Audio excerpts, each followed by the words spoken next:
Calls from the Capitol to shut down the Texas lottery, but one key leader is offering a new option that could keep it going. We're going to do more to really lock down all the rules and the guardrails and make it right. We hear from the Lieutenant Governor about the major changes he says need to happen, with the future of the lottery still in question. The nation's health secretary sends a message amid a measles outbreak in Texas, saying it's important to look beyond vaccines. There's certain people, and particularly in this state, who don't want to vaccinate. We have to take care of those people too. We look at the push for alternative treatments and the push back from some health experts. A crackdown on the border. Sheriffs say efforts to curb illegal immigration are working, but some are raising new concerns. Produced from the Capitol in Austin and airing statewide, this is the award-winning State of Texas. Hello and thank you for joining us. I'm Josh Hinkle. The Texas Lottery Commission approved rules to ban courier services that let people buy lottery tickets online or through an app. The Texas Senate earlier passed a bill to ban lottery couriers, so now the Lottery Commission is now aligned with what lawmakers want. But as Dylan McKim reports, the future of the lottery itself is still in question.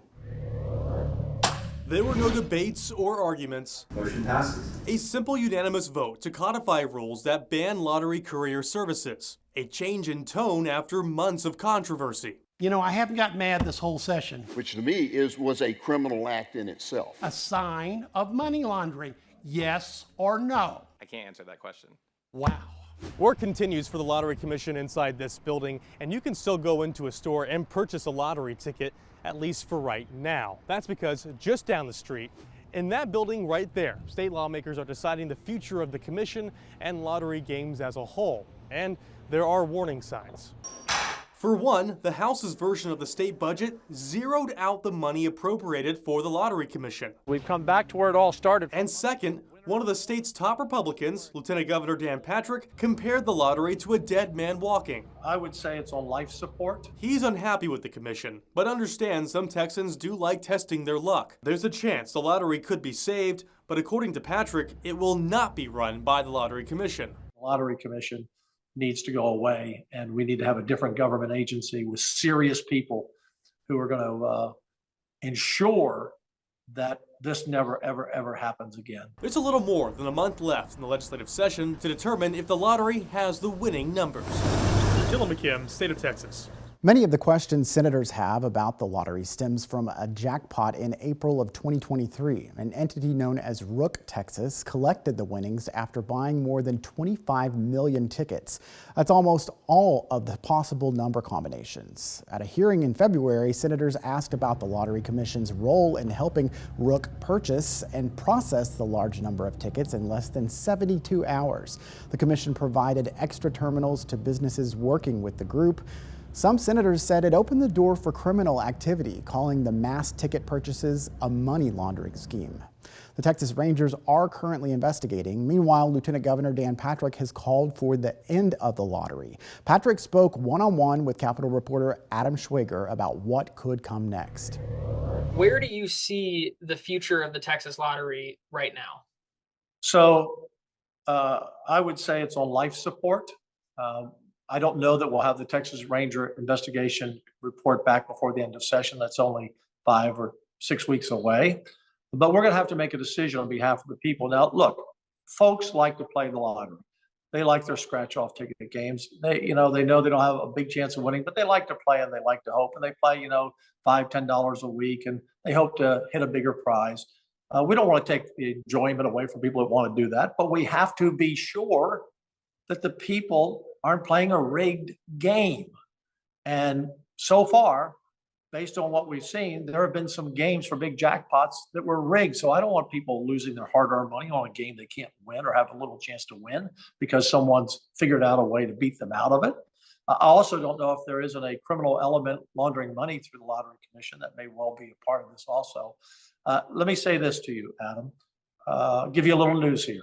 If they stay, if we have a lottery game, we need to close down the Lottery Commission and turn it over to our Department of Texas Licensing, TDLR. We need to close down the commission, get it over there, pass a bill, which we have already, but we're going to do more to really lock down all the rules and the guardrails and make it right.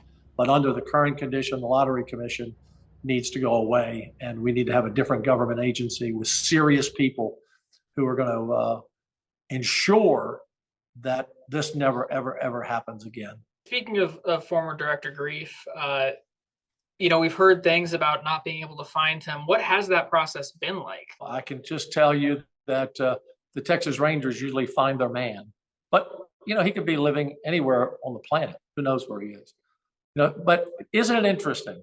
The guy puts the courier service together. Someone, makes off with $95 million after buying 26 million tickets that he allowed, and now we can't find him. Can you imagine that, Adam? Look, if you were on the Lottery Commission, if you work for the lottery, if any of your viewers watching right now, if someone came in and said, we have someone who wants to buy 26 million $1 tickets 72 hours before the $95 million jackpot, wouldn't that make you at least suspicious? And wouldn't it really make you say, no, we're not doing that? They let it happen. The people were fleeced. The money was stolen, bigger than all the train robberies in the history of the Wild West, $95 million. Jesse James couldn't have done any better. Butch Cassidy and Sundance Kid couldn't have had a bigger win. And they pretended like it didn't happen and it was okay. So this story has gained a lot of national attention now in the last couple of weeks. It's been in the Times, it's been in the Wall Street Journal. How do you think this is painting Texas on a national stage? I think it paints a picture that, at least speaking for me, the Senate, we haven't seen, and now the House, it's taken the money out, that we're not going to tolerate bad actors within the Lottery Commission. If there were, again, the investigation, I'm not accusing anyone of doing anything criminal at this point, but I do find it interesting that the guy who set it all up, we can't find after $95 million jackpot was hit, that he allowed to be played that way.